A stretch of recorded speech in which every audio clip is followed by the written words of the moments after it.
Okay, so we're good to start. Hi, everyone. Welcome to the final event of the ALT EFF Festival. And this is called Where Do We Go Now? And I'm Ruhi. I'm a climate change campaigner. I'm based out of India.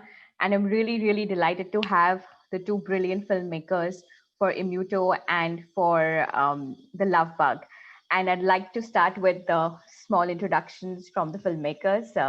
Hi, Janice. How are you? I am fine, thank you. Hello, everyone.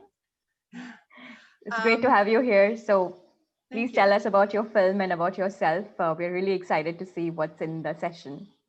Okay. Immuto Change is a film that was spurred by partnerships that my organization has with environmental stewards in Vanuatu, Melanesia. I've been based there for 8 years, and I work with a network of volunteer environmental monitors, and they tackle all kinds of conservation and climate change issues. And over this, even in the course of this 8 years, they have seen so many impacts accelerating, from cyclone intensity to sea level rise, reef death. You know, they are subsistence. They're basically subsistence communities, and so they depend on the reef, they depend on the land, they depend on the seasons. And the impacts of climate change are accelerating at incredible speed. So in our alliance with these monitors, we've been working on all kinds of adaptive strategies with them, and working with their communities based on their knowledge that they have.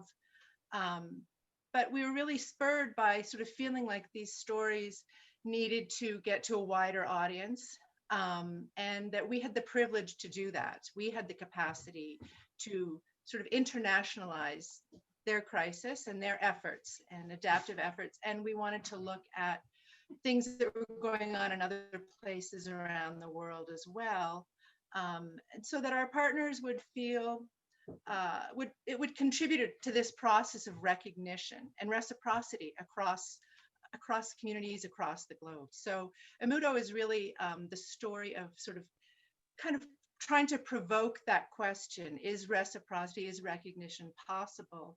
And how is this important for the way forward? So this is, you know, we use film as a tool for impact. You know, mostly we work in these communities. We use video to share lessons learned across communities. Vanuatu is an archipelago, very remote islands from one another. And so video has been a tool for us to share between communities, so that people can learn what's going on in their neighboring island about what, you know, how climate change or biodiversity loss is impacting them, and what they can do to increase their community resilience. So we've always used video that way, and this Immuto was taking it to a larger stage. So that's a brief introduction. Thanks a lot, Janice.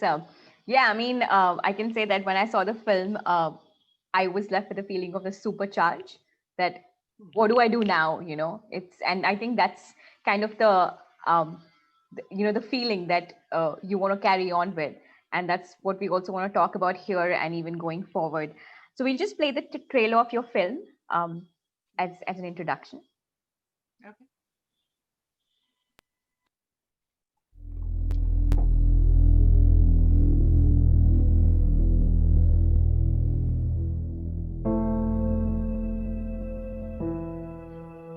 Wonem namba you sawe megem, lo you sawe help. Lo wonem wakpod we miulatu milesta wakpod lem, lo you tu sawe wakpod lo benefitima full wall. I believe in the power of change. I think people have to change their mindset, their behavior, their attitude. Ina from all picking blow me valano be picking blow you valatu.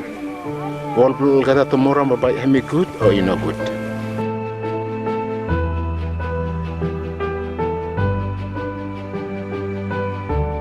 People know any wealthy, people start making effort. Lo make them all protected areas, people create them all marine conservation areas, land conservation areas.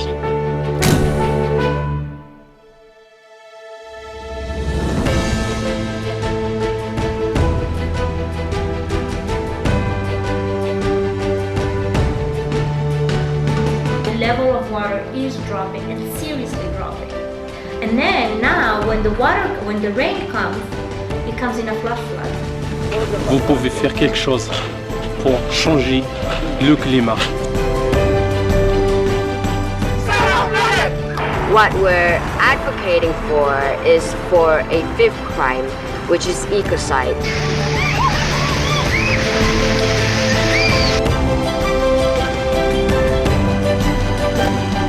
Suppose whole okata lugmi mitoktok. We want them say okata olimaskat concert. We are trying to mobilize people and get people to wake up, and that's why we need the activists on the other side. The generation before us is going to die of old age. My generation is going to die of climate change. If you find other people that also have the same sentiment, it's actually so inspiring and so motivating. Somehow makes it feel there's more of us in this. One of the most important struggles for my generation is going to be the ability to fight climate change with a lack of hope. It doesn't take hope to love.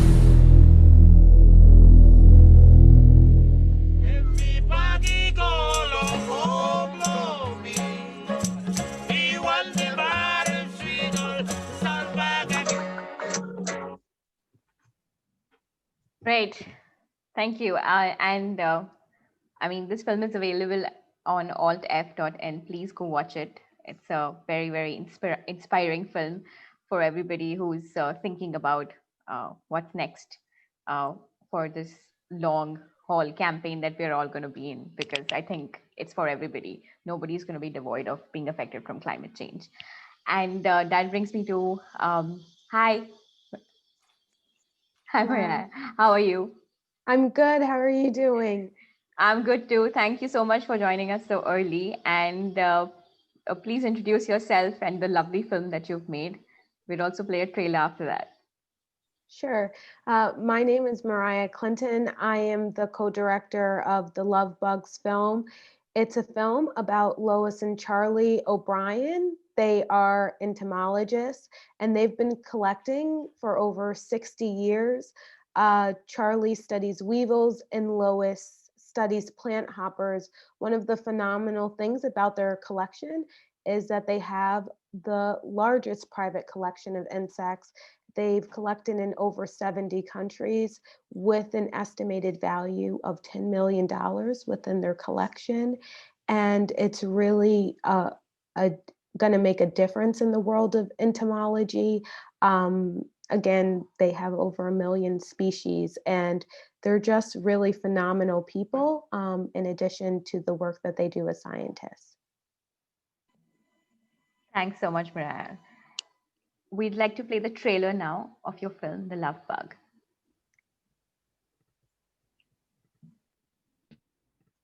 This is Gemens and the other's Gematas. Oh, They're the two most beautiful I have. Oh, I didn't think that was the most beautiful. Yeah, but you didn't look at it under a scope. My name is Charles O'Brien. I'm a retired professor of entomology and have been studying weevils for 60 years. And I am Lois O'Brien, Charlie's wife, and I've been studying plant hoppers for almost that long. We estimate that we have 1.25 million dead insects mounted and labeled. When you ask questions particularly about our love for each other, that's just beyond me to analyze it and explain it. And now we're going collecting. We're scientists, we're not behaviorists. See at them? We've collected in more than 70 countries and all of the continents. The estimate of our collection is $10 million. We think of it in terms of scientific value. Lois is one of the top people in the field, and I'm mostly an armchair taxonomist because of the balance problem associated with Parkinson's. To look out and know all of the weevils that are out there that I would love to be able to collect. Charlie has so much knowledge, and he could be sharing it with people. We want the collection to be a permanent research collection. In a way, our work is immortal. Oh, dear.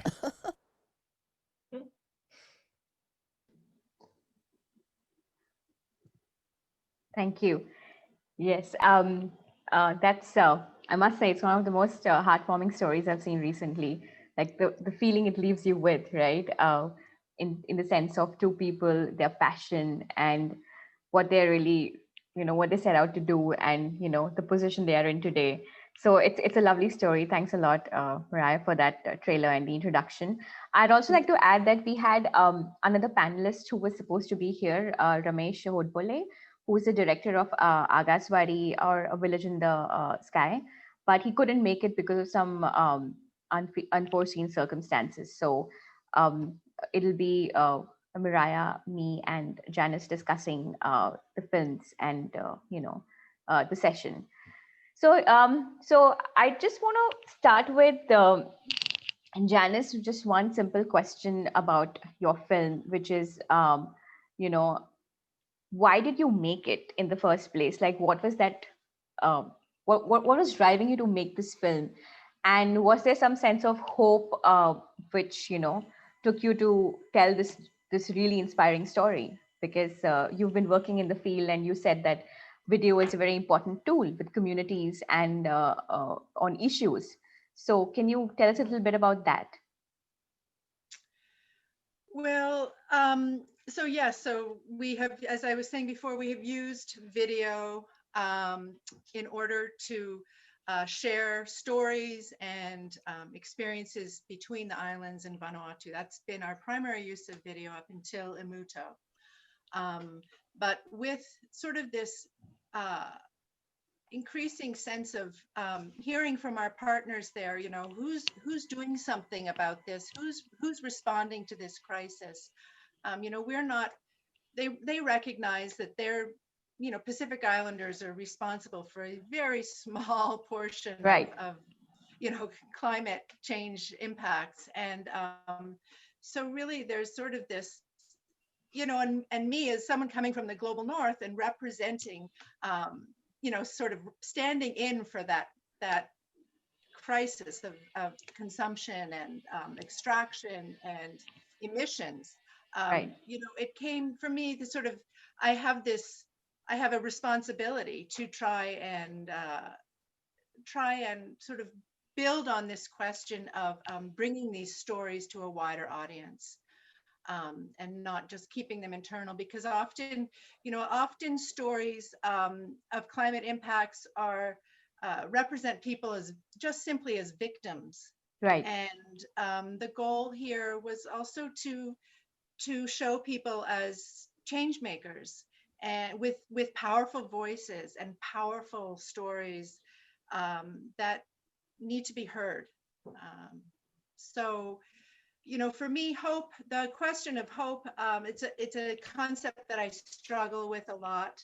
How hopeful I am for the future or not. I mean, hope tends to get essentialized as sort of a fixed state of mind, but instead for me, it's very fluid and very uncertain. And so I don't fix it as I have a hope for X and, this is the path forward. It's full of uncertainty, but it's basically, one of the things I was thinking about in this era of COVID, when, as you think about how hope is kind of a privilege in a sense and a responsibility, that, I am hopeful that this pandemic will end and that there will be vaccines and that there will be, that we will move into a new future. But meanwhile, many people are suffering, people are losing loved ones. And so how do you speak about hope with people who are going through that now? And I think the climate crisis and biodiversity loss is the same thing. I can hope for the future, but as a lot of people in Emuto talk about, people are dying now. And so what is the question of hope? How do we share that aspiration, or don't we share it? And so I feel like I have this privilege to explore hope, and therefore I have a responsibility to act. Right. And so Emuto really came from that sense of responsibility to act. And showcasing the agency of the communities and the people, that they're active players and not passive observers, or just, as you said, often being seen in the victim frame. In the sense of, like, when you see a lot of news about climate change across the global media, it's always about the shattered houses and the cyclones that have hit, and obviously all the horrible things that climate change impacts brings upon people.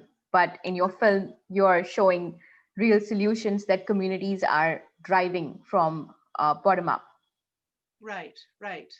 And I think that's, that's part of sort of, being the change that you want to see, right? That we need, we all need to think about sort of working forward. And so trying to tell those stories about how people are sort of trying to find ways to adapt and be resilient. It's painful though. I mean, coral reefs, it's an example. We show communities working on coral gardening. And, I really struggle with having any hope for coral reefs in the future. And yet, this is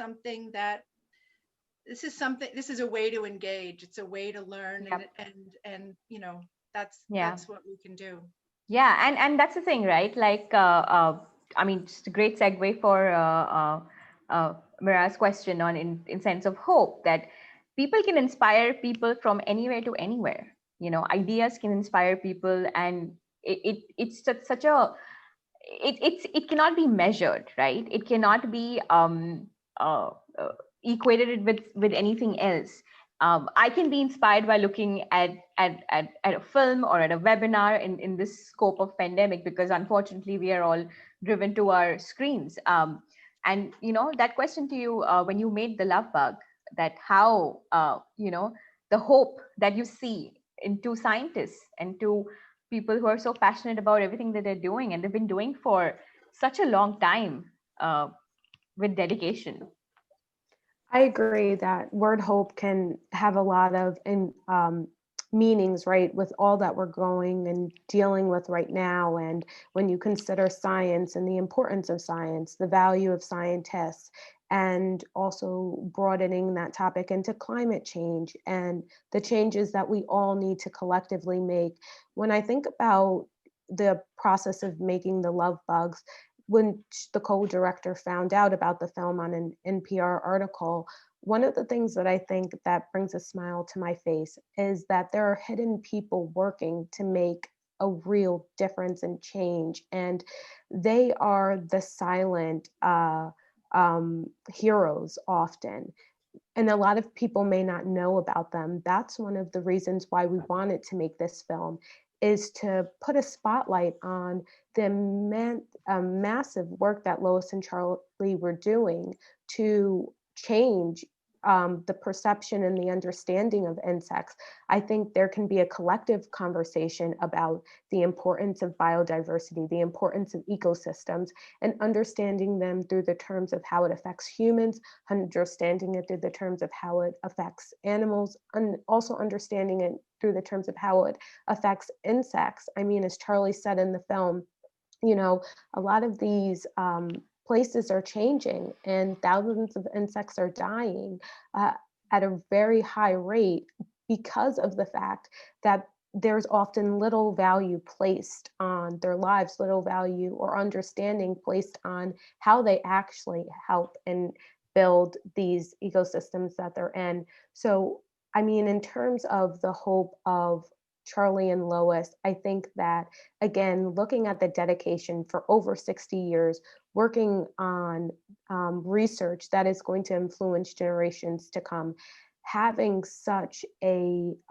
formidable collection, but also a desire to inspire future generations of entomologists, is a bridge to opening that dialogue, opening those conversations, getting people to, again, understand. And the film was just a conduit through the rock stars that Lois and Charlie already are.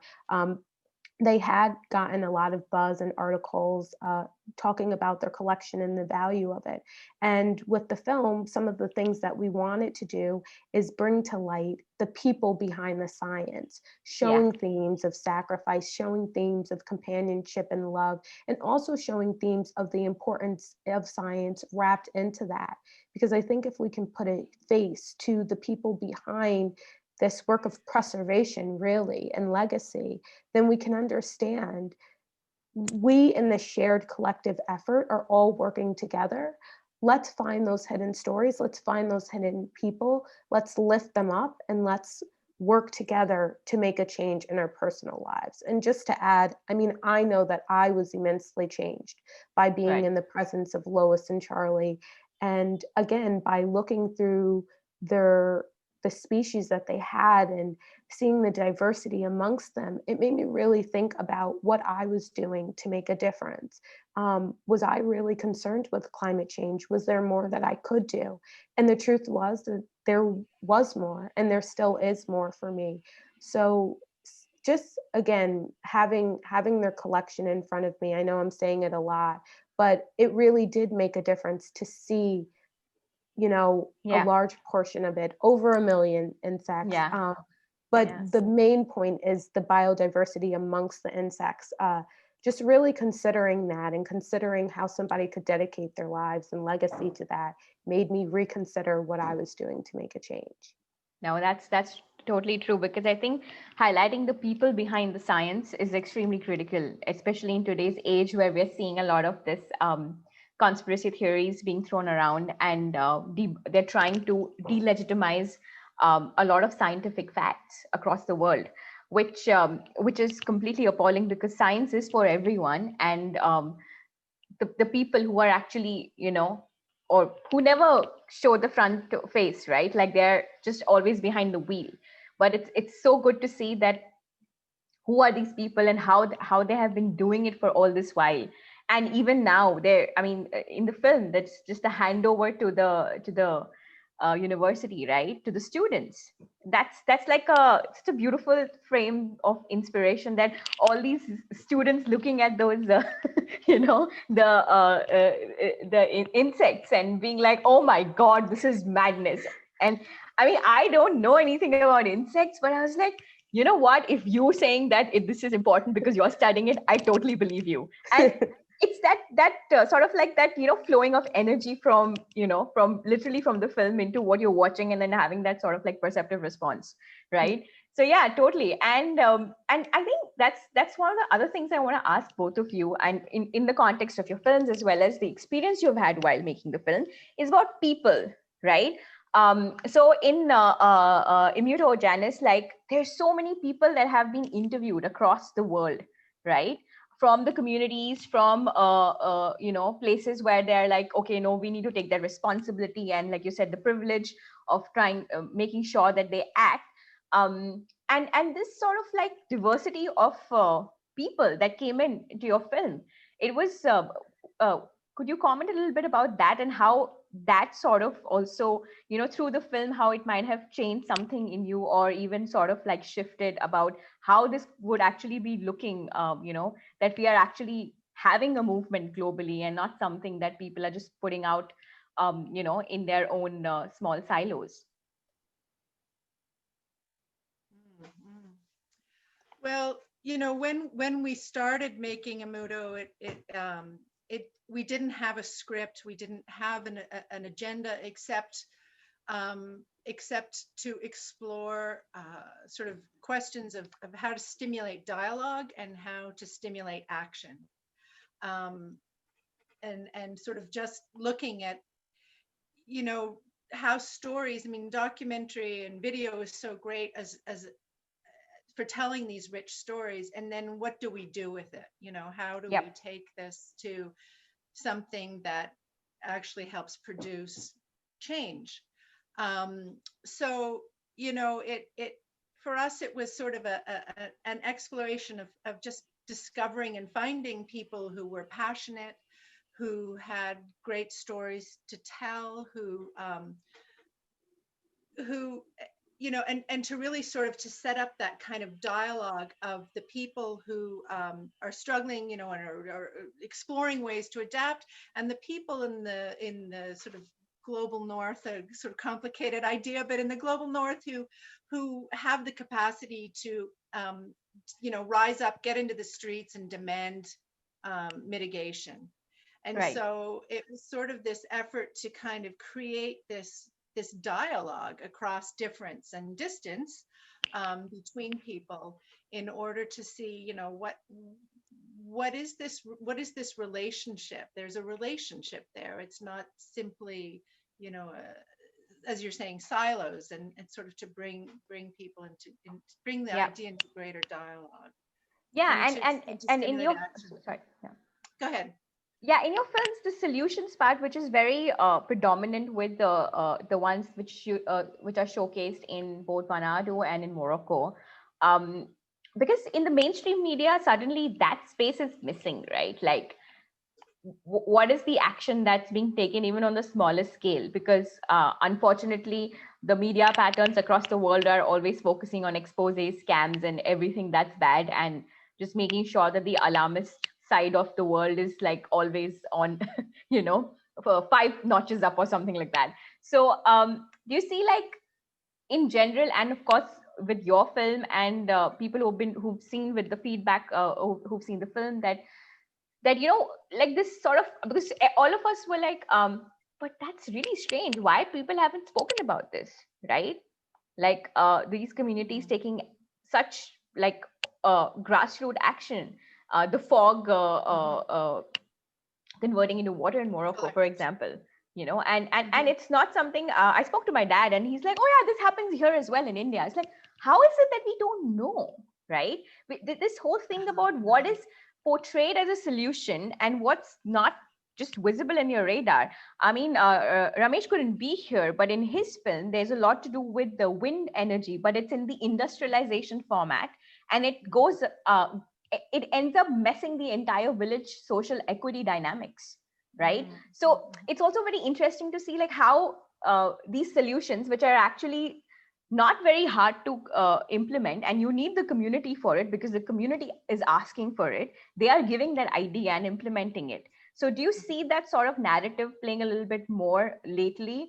Obviously it's not, one cannot always say, but from your observation. Well, there are many ways to answer that, and I suppose the thread that I'll pick up on is this question of science, and I'm totally, sort of, pro science in the way that you're, talking about the problems of how people are sort of not using science, or, like the climate crisis, people are rejecting the science of it. At the same time, I think science is what, in a lot of ways, what contributed to getting us into this mess, right? That these mindsets that really have us separate from nature, but that have this notion of progress and development and extraction and the commodification of nature and of people, that these are the things that have led us to this crisis point. So, for me, it's really looking at how do we kind of broker between all the different types of local knowledge, ecological knowledge in communities across the globe, the diversity of that knowledge that's so important to inform our strategies for addressing this crisis. And even, and it's happening everywhere. So people are talking about, that most of our biodiversity is in the lands and waters of indigenous people across the globe. Yep. And so, they are the holders of so much critical knowledge. And I think that is being recognized more in the conservation dialogue, but the power dynamics are so persistent, so top down.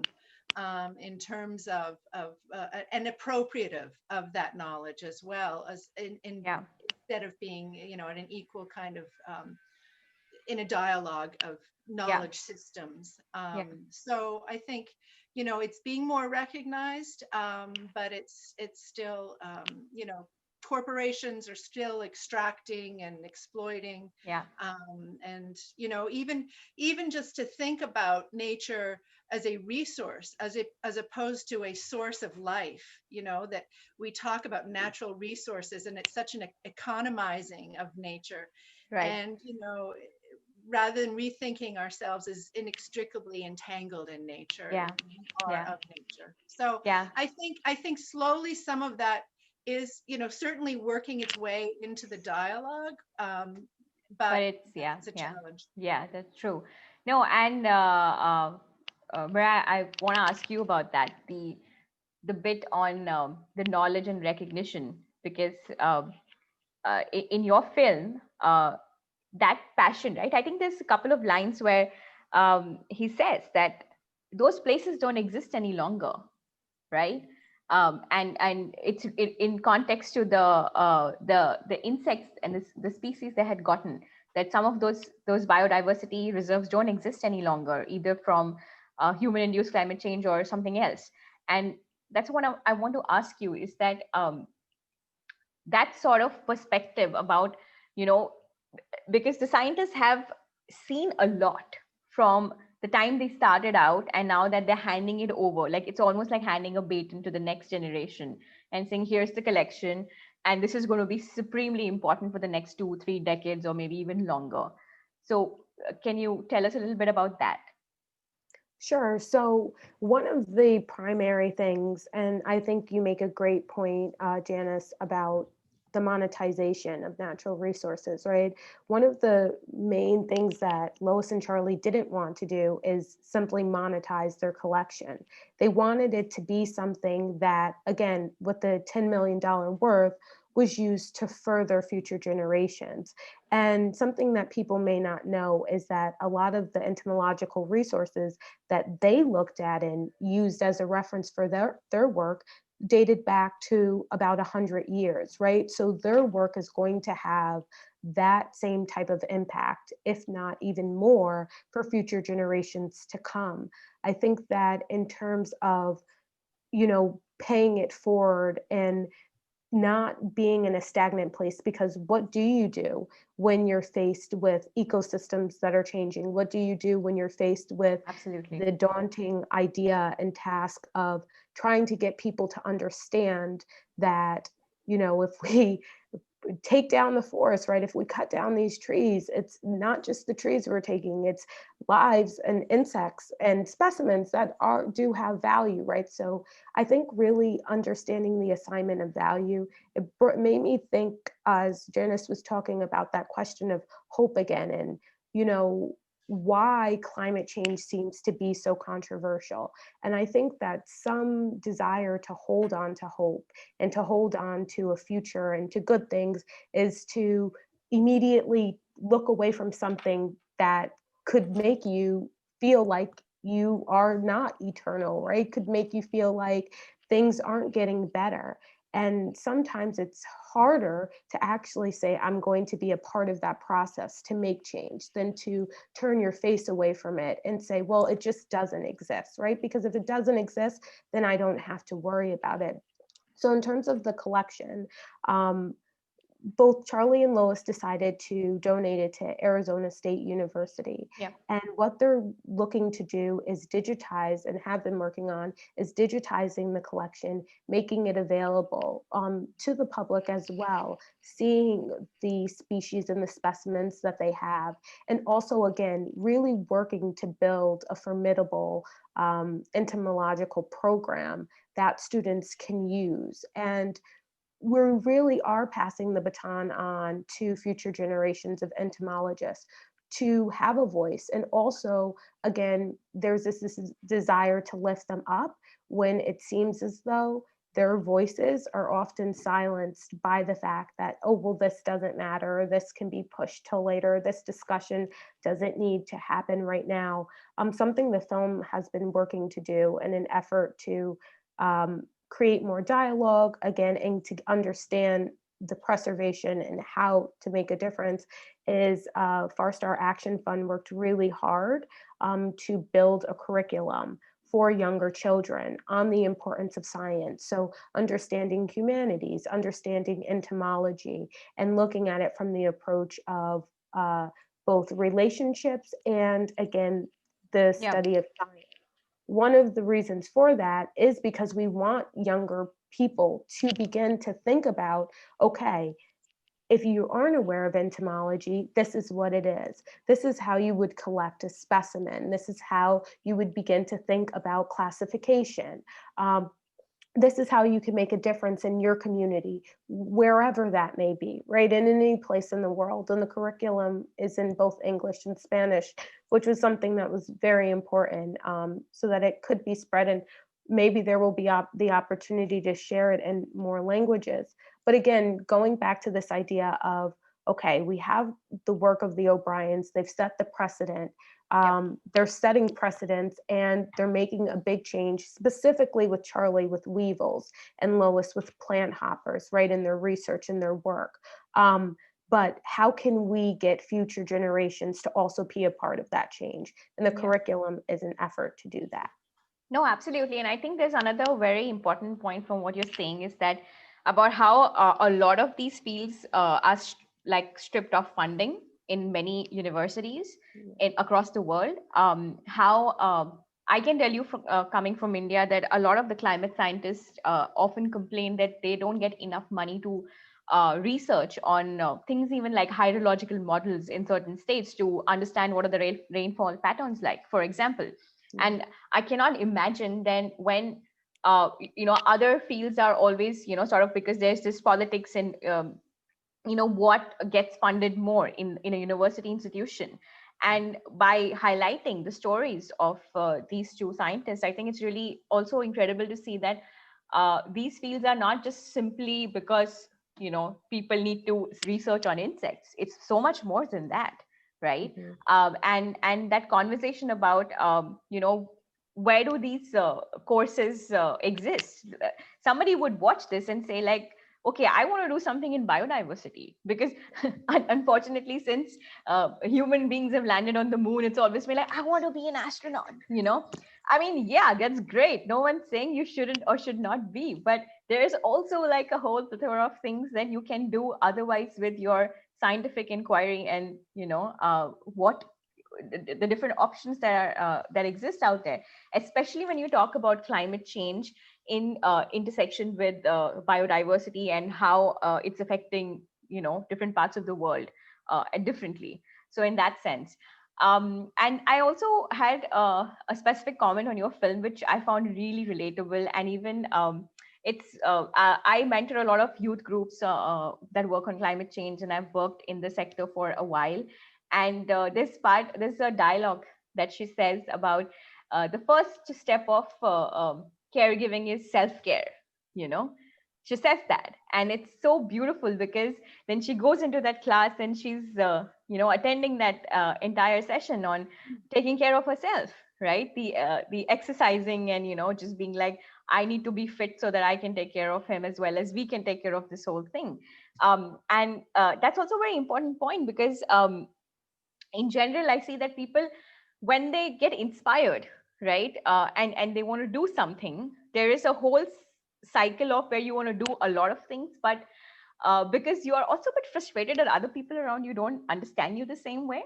I'm sure even with a lot of the groups that you met, Janice, a lot of young people who are extremely enthusiastic and they want to make the change and they want to mobilize, organize, but at some point of time it's demotivating very quickly because you don't see everybody else do it, and then it comes into this weird cycle of like, I'm tired, I'm exhausted, I don't think I can do it any longer, right? And I think both the films in their own way are also showing this sort of like continuity aspect of carrying on with the work in different ways. So so I just want to ask both of you, like, how do you feel about that? Because you went through your own journeys with when you were filming the communities, when you were filming the scientists, and it's very rich, but it's also, it can have that effect of like, is it really enough, or I may have to stop sometime or pause, or some of those thoughts. So yeah, I just want to ask both of you about that. I'll jump in, I guess. Yes, go ahead, Janice.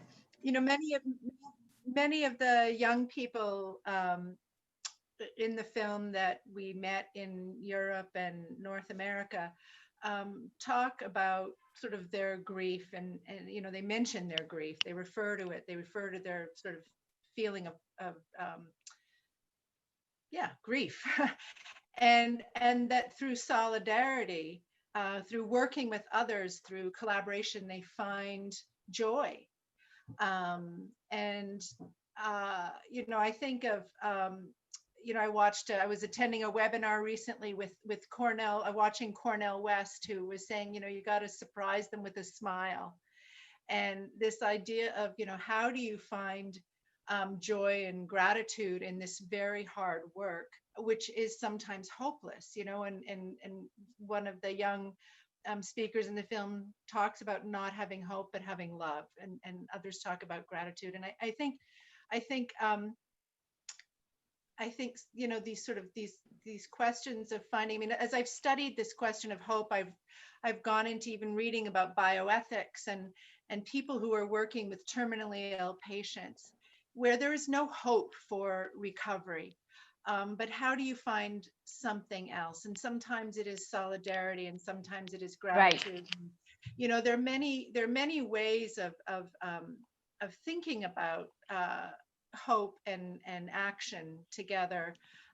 Some people call hope a discipline, that you have to discipline yourself to finding something forward. And all of the dystopic narratives that we have, they often seem like they're the real weighted ones, and utopia is the fancy, and right, yeah, and the impossible. The dystopia is the reality, and the utopia is the fantasy, yes. And not that I'm saying, oh yeah, we can have utopia, but I don't even know what that would look like. But exactly, yeah. But I think it's these questions of acting forward in a way that's trying to bring about change without any sense that you'll get there. It's not it's not a question of being optimistic. It's just a question of being engaged, and yeah, that's what I would say. Yeah, like hope and longevity is like something you really have to think about every now and then, that it's not some short-term emotion or something that you engage and disengage with. It's a constant feeling, and like you said, it can be up and down depending on that time of your life. And yeah. Mariah, would you want to comment on that? Yeah, sure. I think that, that's an interesting point, right? This idea of self-care. And the funny thing about that is there tends to be this thread throughout the entirety of the film that always connects back to the collection, right? Even in this moment of self-care, Lois is presenting something that her husband had, from collecting.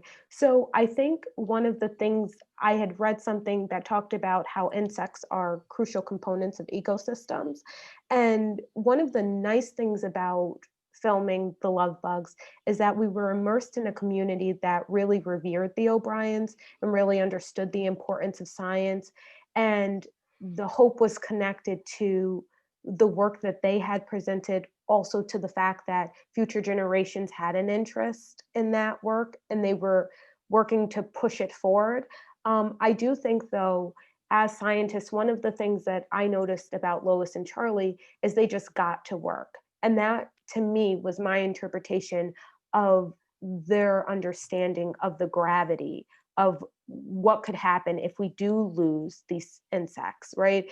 Is they decided, even after retirement, Charlie was working all day, Lois was working all day. Some of the things that I remember being in their presence was, again, consistently looking at their collection. So they had separate spaces where they worked on both their plant hoppers and their weevils. But finding new species of insects was a consistent thing that they did. Having people in their home to review their collection and gain information from them, or garner information from their knowledge, right, was a consistent thing. Having a guest book that dated back to the 1980s was a consistent thing that they had. And it really just showed, again, this thread that, yes, there can be this feeling like what you're asking, where do we go from here? But I do think that in my case, I had the benefit of being around entomologists that did really understand. Not that, Janice, in your film, that they didn't understand, but just that the joy was the fact that they had the hope that something could shift and something was changing. And that shift and that changer was the collection. It was, identified as a game changer, but really something that was tangible. And that's what they're working for, having this tangible impact. and being able to really spread knowledge. And I think that in terms of science, I remember growing up and revering science, and revering scientists, and to think that science could fall under the guise of politics, or that it could be something that is used as a question of a hoax, right, is something that's quite disturbing now.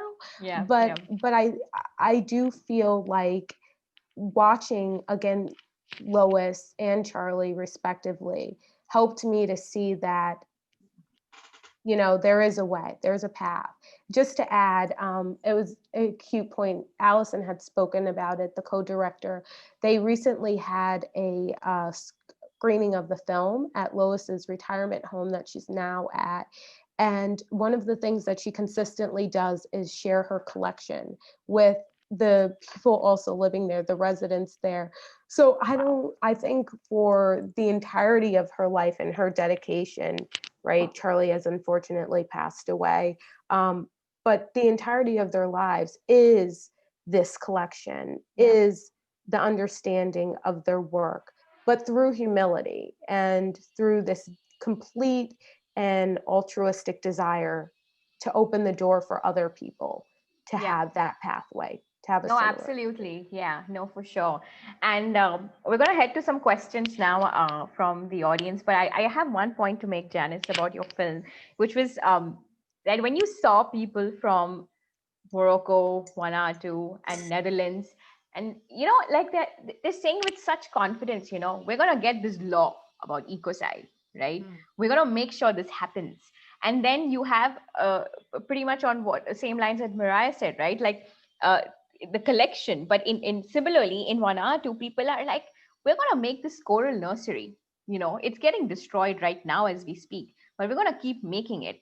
And what amazed me was the language of climate crisis and the understanding of the concept in the people there, which for global north, I mean, it tends to get lost about like these terms and like these meaning and implications, but it was like so contextual, well thought through, and things are happening and don't know exactly what to do. To make local gardens, to make the coral nursery in Morocco, to do this in Vietnam. They're like, oh, we have problems with our government, but we're going to start mobilizing through art.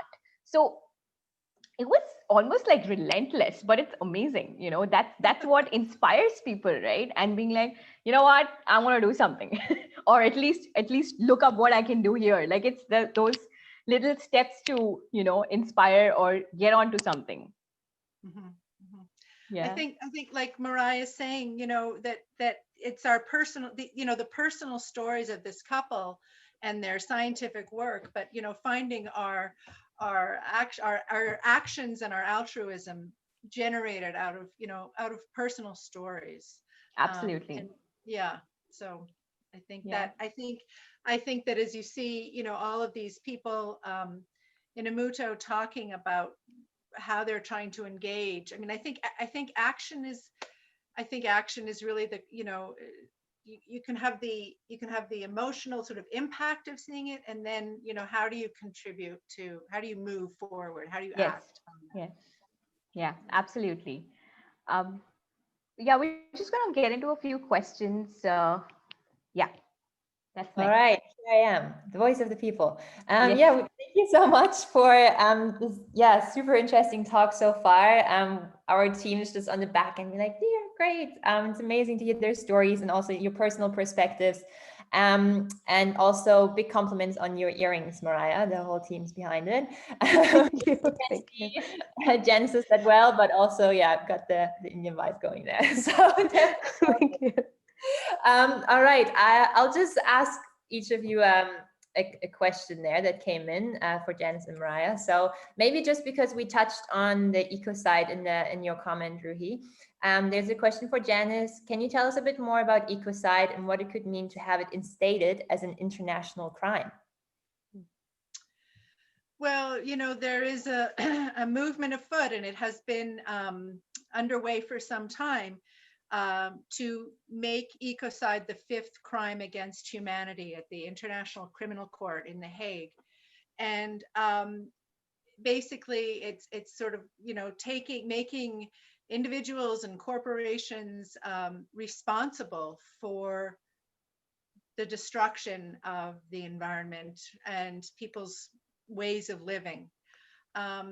So, there are many sort of, there's what's happening kind of in the debate about the International Criminal Court. There are countries looking to establish laws that recognize the rights of nature. So it's a whole, there's a whole legal range of conversations or actions or pursuits going on about how to respond in a legal, how to make a legal response to the destruction of the environment. So I attended a webinar just a few days ago about ecocide law and indigenous communities around the world, and basically, it's a hard slog ahead. It was actually considered almost advanced, many years ago to the International Criminal Court, but a couple of countries, the Netherlands, France, they kept it from becoming law. So Vanuatu is one of the countries that now is trying to advance this to discussion at the International Criminal Court. And they're trying to sort of, it would be a very complicated law to lay out, as all of these human rights laws are complex, of course. So, but defining, who's responsible, where do you draw the limit of, the responsibility for ecocide? So we'll have to see what happens, but it is a growing movement, and there's growing international backing for making ecocide. And France is now on board with trying to make ecocide a law at the ICC. Great. So a lot happening that we can all follow and keep following. Yeah, there's a stop ecocide movement out of Europe that people can look into if they're interested. It's on Instagram, so people can follow. Oh. Perfect. Thank you. Yeah, just if you're interested as a listener and audience right now, please check it out. And we'll move on to our last question for now, which is also exciting and sad, for Mariah. It's a two-part question. What were some revelatory moments during the making of The Love Bugs, and what was your biggest learning from this filmmaking experience? Yeah, great questions. I think that I'll start with the first question. The second question first. One of the things that I really immersed myself in was just understanding insects and looking at them from a different perspective. I always say, I understood the value of science. I understood the value of scientists at a very young age, but growing up in New York, I can't say that I understood the value of insects in the same way. And I'm sure there are New Yorkers that have had that experience, but just my closeness to entomology wasn't there. And being amongst the O'Briens was very revelatory for me, because I got to see firsthand the work that they were doing and the direct effect that it was having.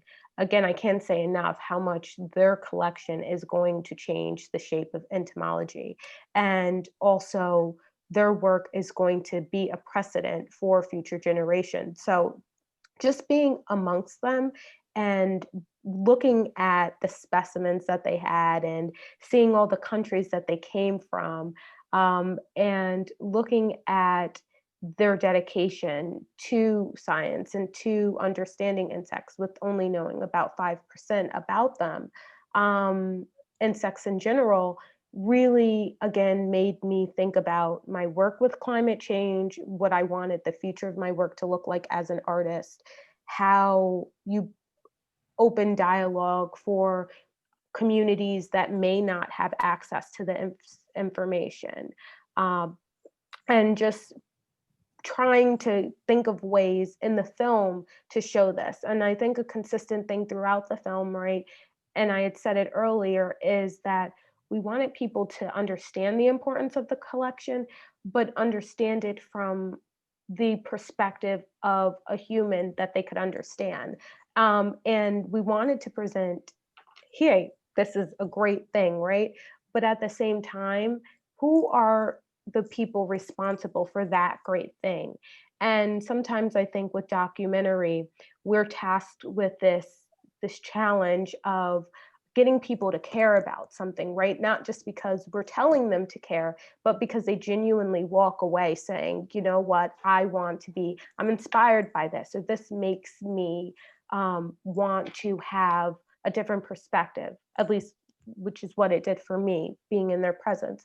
And I think that part of the way we try to do that is say, you know, we understand the value that this is having, we understand the monetary value, but do you understand the value of this human that is pushing this forward, that has dedicated their life? And to really think about what would make a person dedicate their life to something like this, right? That existential question. And if you can think about, well, if this is that important to them, are there other things that are important in terms of climate change that we can begin to consider, and even things that seem small? And is that a source of inspiration for me, right? That if one can dedicate their self and their life to a career of science, to collecting, what too could I do in that process? I don't know if I answered all the questions, but yeah, definitely. And it also just makes me think of, I mean, you dedicating your time to be here, and in a different way showing people who's behind the films, behind that lens. You're doing what you've just described about the people behind the other movements and behind the science, in terms of who's behind the filmmaking, who's behind the showing of and the telling of the stories. So thank you so much for making the time for that. And yeah, also a big thank you at this point to everyone who's been here. But before I get into that, if you want to hang out with me with us for another few minutes, I'm going to bring in the rest of the co-founders. So there are actually 4 of us, since this is the last event. So I just want to say one thing before we continue, that after somebody saw the film in one of the youth groups in India, Janice, they said, oh, this is such a great film, but is there a film like this on the Indian climate justice movement? And my answer was no.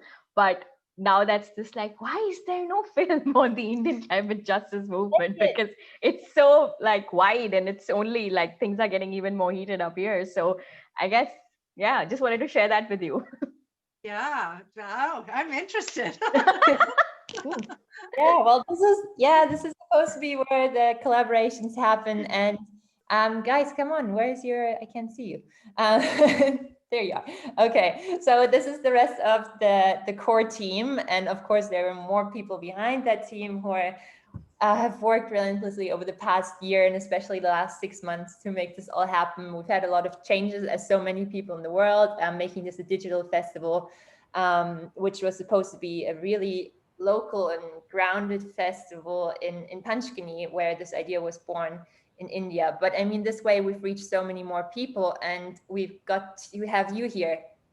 You're here for the last event, but we've had 8 last Saturday and another one today, and we got to bring in all these different people from around the world. We didn't even touch on you, Mariah and Janice, getting up before 6:30 to be here at 6:30 a.m. And the East Coast of the United States. So thank you. It's been huge, all the dedication from everyone who's attended and contributed their thoughts and personal stories, like I've mentioned. So that's been really inspiring for me, and for us to keep going and to keep connecting all of you as well. So please keep thinking of this as a platform that you can use as well. So if you have future projects happening, yeah, call us Yeah, up. thanks for the incredible space that you all have created. It's really fascinating, the Environment Film Festival, because usually, you don't end up with themes on climate change. It's a lot of other things that have happened. So great job. Thank you. But I'll pass it on to my team briefly for some of our team for a few more remarks and information before we close off. Yeah, thanks, Marie. So,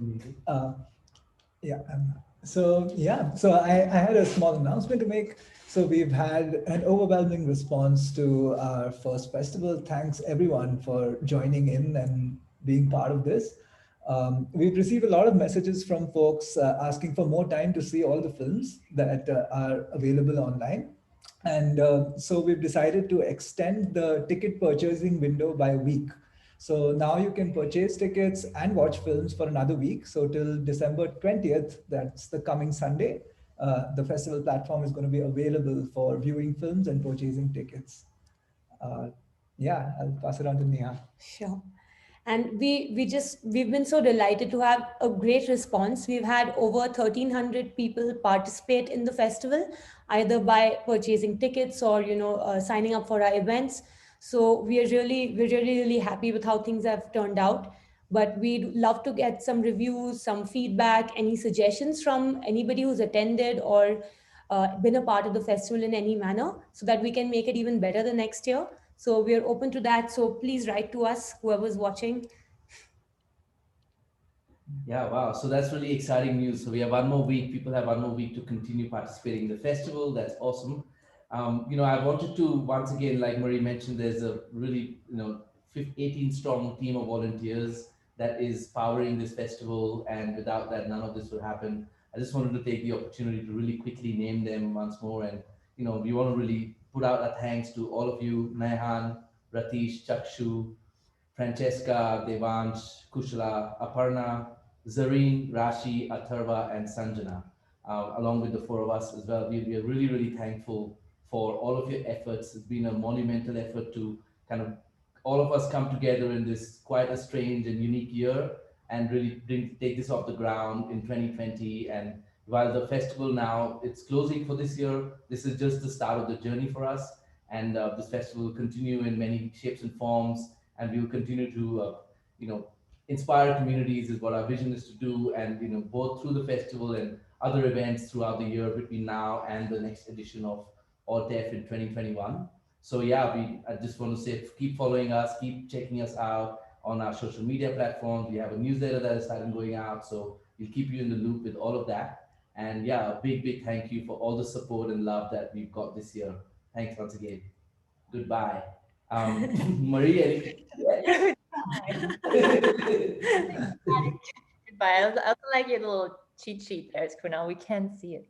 But it's great. Yeah, I have to make sure to remember everyone who dedicated their time. So thank you also for staying on for this closing. Janice, Mariah, and Ruhi, thank you again for being here for this. And yeah, I think we said it all. I don't want to have the last word. How are we going to do this? Thanks, guys. Thank you. Bye. Bye.